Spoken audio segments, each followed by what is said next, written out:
Hey folks, today I'm going to show you a proof of concept, a feature that we're working on but we haven't yet released, so its implementation may change. Let's start from the use case. Imagine you have a very large software documentation project written in a XML vocabulary which allows for content reuse. So you want to reuse as many elements as possible, but the project has grown very large, so you're not sure what elements could still be reused from your project. Or imagine that you have a Word document and you import it to DITA XML, and then you want to reuse as many content as possible from the imported Word document. So I will use for this demonstration Oxygen XML editor version 29, so it's not yet released at this time, and the Positron version 8.4 add-on, which is also not released. So what we're working on for Oxygen 29 is a side view which allows you to find elements which are similar in your documentation. So for example, here I would want to find all the notes in my documentation, and I can define the similarity threshold. And for this demo, I will use 100% identical text. So in my project, I select the main data folder. I click find similar content, and then I get the results here, and they're sorted so that I can see the reuse potential. For example, here I have like nine similar nodes or 7 similar nodes, and I can double click the nodes and I can see all places from where they are defined. Where it gets interesting is that we thought that maybe we can use AI in the second step, where we take these matches and then maybe try to further analyze them and replace them with content references. So if you right click the matches, you can analyze them with the AI,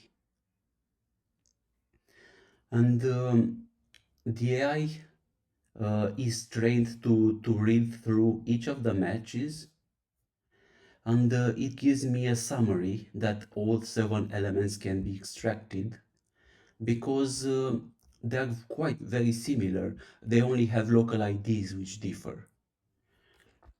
So I have now the list of elements which can be extracted, and then no, as the AI suggested me that they can be reused with concurref. Now I can tell the AI proceed,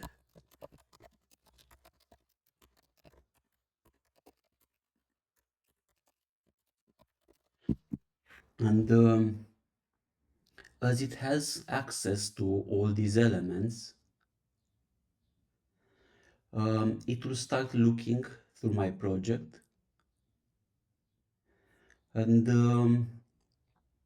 it tries to identify a place where to place the the element which will be reused in all these locations, and it found the reusables editing documents data, so a topic containing reusable content, and now it will attempt to, it adds, it writes the document and adds the usable element inside it. So then afterwards, it should attempt to write the other documents as well. So now it goes through the other documents and no, performs the changes, and I can see all changes made in the documents. So here I can see that, for example, this note which was here was replaced by a content reference. So with this mixture of algorithms to find reusable elements, and then using AI, to replace all these elements with content references, you have quite an interesting, I think, quite an interesting feature to explore, because the content reuse finder is not limited to nodes. You can also search for paragraphs or list items, titles, and this will give you a better grip on what stuff can be still reused further in your project. I hope you enjoy my presentation, and if you did, please like and subscribe my channel.